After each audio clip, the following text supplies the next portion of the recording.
નમસ્કાર દોસ્તો, હું આપનો સાથી રજનીકાંત ભારતીય. ગુજરાત સરકાર દ્વારા ભ્રષ્ટાચારીઓ વિરુદ્ધ કડક કાર્યવાહી કરવાના દાવા કરવામાં આવી રહ્યા છે. ઓપરેશન ગંગાજળ ચલાવવામાં આવી રહ્યું છે અને કંઈક ઘટનાઓથી આપણને આ દાવાઓમાં સત્યતા પણ દેખાઈ આવે. નર્મદા જિલ્લાનો એક કર્મચારી માત્ર 10 રૂપિયાની લાંચ લેતા પકડાય છે અને નોકરીમાંથી કાઢી મૂકવામાં આવે છે. ખંભાળિયાનો એક કર્મચારી 70 રૂપિયાની લાંચ લેતા પકડાય છે અને નોકરીમાંથી કાઢી મૂકવામાં આવે છે. ગોંડલનો એક કર્મચારી 100 રૂપિયાની લાંચ લેતા પકડાય છે, એને તરત જ નોકરીમાંથી કાઢી મૂકવામાં આવે. અને આ બધી ઘટનાઓથી આપણને ગુજરાત સરકાર ઉપર ગર્વ થાય કે ભ્રષ્ટાચાર 10 રૂપિયાનો હોય કે 10 કરોડનો, ગુજરાત સરકાર ભ્રષ્ટાચારીઓને છોડશે નહીં. પરંતુ બીજી બાજુ આઉટસોર્સિંગથી ફરજ બજાવતા કર્મચારીઓના પગારમાં વર્ષોથી એજન્સીઓ કટકી કરી રહી છે, ઉચાપત કરી રહી છે. આ કર્મચારીના ખૂન અને પસીનાની મહેનતની કમાણીમાં એજન્સીઓ રીતસરની લૂંટ કરી રહી છે. આ બાબતે અનેક ફરિયાદો પણ કરવામાં આવી છે. ખુદ નીતિનભાઈ પટેલે પણ વિધાનસભામાં કબૂલ્યું હતું કે આઉટસોર્સિંગ એજન્સીઓ કર્મચારીઓને પૂરતું મહેનતાણું નથી આપતી.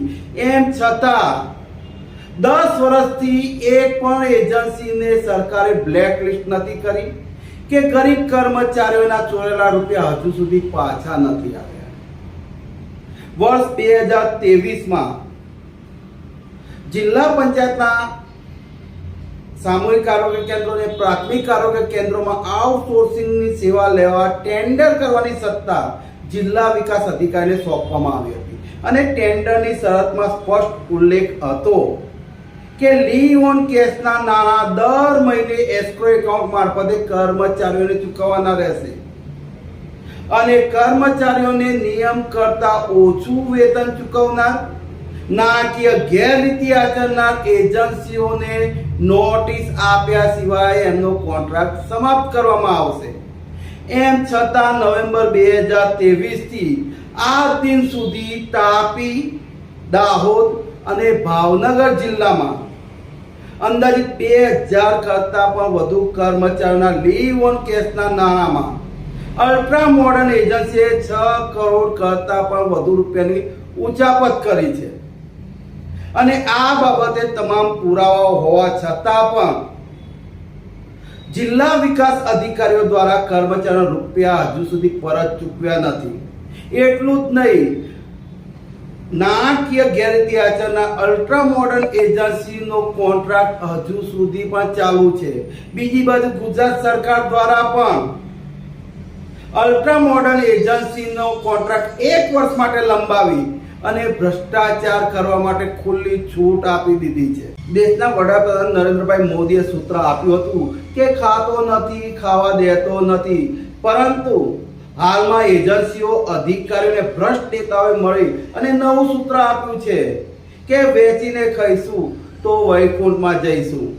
આમ અલ્ટ્રા મોડર્ન એજન્સીએ કરોડો રૂપિયાની ઉચાપત કરી હોવા છતાં પણ એના વિરુદ્ધ કાર્યવાહી થતી નથી.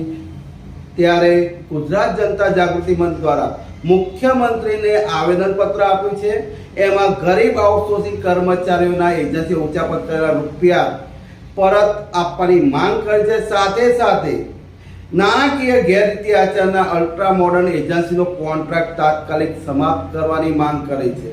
જો 10 દિવસમાં તાપી, દાહોદ અને ભાવનગર જિલ્લાના આઉટસોર્સિંગ કર્મચારીના લીવ ઓન કેશના રૂપિયા પરત નહીં ચૂકવાય, એજન્સીઓ વિરુદ્ધ કાર્યવાહી નહીં કરવામાં આવે તો આગામી દિવસોમાં ફિક્સ પગાર, કોન્ટ્રાક્ટ, આઉટસોર્સિંગ, માનદ વેતન અને ઇન્સેન્ટિવ જેવી ગુજરાત સરકારની શોષણભરી નીતિઓના પીડિત SC, ST, OBC સમાજના લાખો યુવાનોને સાથે રાખી અને આ શોષણભરી નીતિઓ કાયમ માટે નાબૂદ કરવા માટે ગુજરાત સરકાર વિરુદ્ધ આંદોલનનો પ્રારંભ કરવામાં